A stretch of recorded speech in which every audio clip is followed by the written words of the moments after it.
Hi guys, আসসালামু আলাইকুম। আশা করি কেমন আছেন, সবাই ভালো আছেন। আপনাদের দোয়া আমি মোটামুটি ভালো আছি।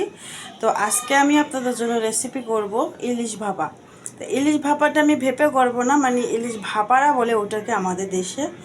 তো চলেন আমরা কীভাবে রান্না করি, তো দেরি না করে শুরু করা যাক। তো আমি চুলোয় একটা কড়াই বসিয়ে দিয়েছি, এখন আমি তেল দিয়ে দেব। বিসমিল্লাহ। আমি তেল দিয়ে দিয়েছি, তেলটা গরম হওয়া অপেক্ষা করব। এবার তেলটা গরম হয়ে গেছে। আমি এই যে দেখেন এখানে মশলা পেস্ট করে রেখেছি। পেস্টকে মানে বেশি একটা ফিনিশ করিনি, যে পেঁয়াজ আর মরিচ আর অল্প একটু জিরে, ইলিশ মাছে এর বেশি কিছু দেবো না। তো দিয়ে দিচ্ছি বিসমিল্লাহ।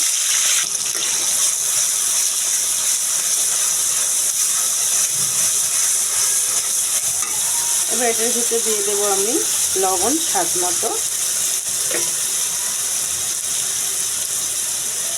দিয়ে দিচ্ছি হলুদের গুঁড়া। যেহেতু গাইস আমি মরিচের গুঁড়া খাই না, তাই আমি মরিচের গুঁড়া দেবো না।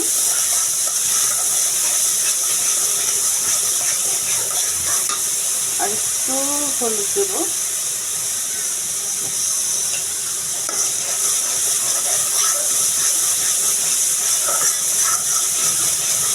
আমি এটার ভিতরে হালকা পরিমাণ পানি দিয়ে দেবো।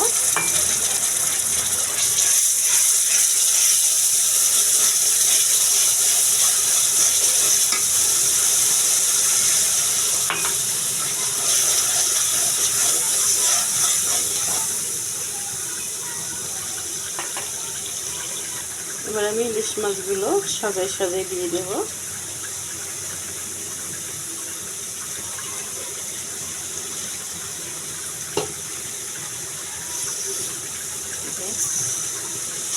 তো আমি ইলিশ মাছগুলো সাজিয়ে সাজিয়ে দিয়ে দিয়েছি। এবার আমি সুন্দর করে নাড়াচাড়া করে দেব।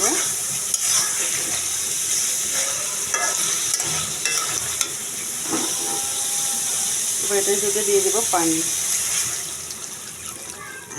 আমি আর বেশি পানি দেব না, এইটুক পানি দেব এটার ভেতরে। তো দেখেন এই যে এখন আমি ঢেকে দেবো এটাকে। তো আমি এটাকে ঢেকে দিচ্ছি। এই যে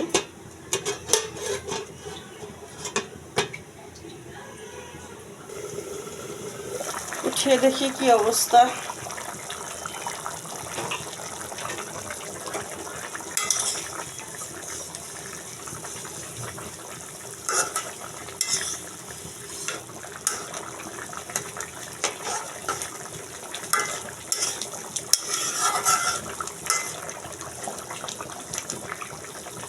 একটু উল্টাইয়া দিই।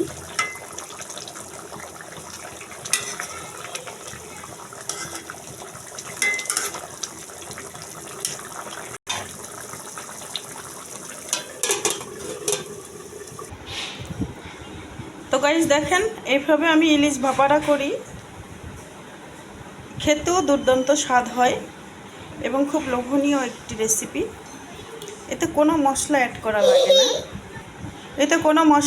লাগে না, শুধু পেঁয়াজ আর কাঁচামরিচ, আর যে শুকনা মরিচ খায় সে শুকনা মরিচ দিবে। তো অবশ্য আমরা শুকনা মরিচ খাই না, তাই আমরা শুকনা মরিচ দেবো না এবং দেইও নি। শুধু পেঁয়াজ বাটা, মরিচ বাটা, একটু হলুদের গুঁড়ো, লবণ, তেল, শেষ। তো এভাবে আমরা ইলিশ ভাপাড়া করে খাই, খুব গরম ভাতে খুবই ভালো লাগবে খেতে। তো আপনারা ট্রাই করে খেয়ে দেখবেন, অবশ্যই ভালো লাগবে আশা করি। আমি মিথ্যে কথা বলছি না, আর আমি কখনো নিজের রান্নার প্রশংসা নিজে করি না। তো ভালো থাকবেন, সুস্থ থাকবেন, আল্লাহ হাফেজ।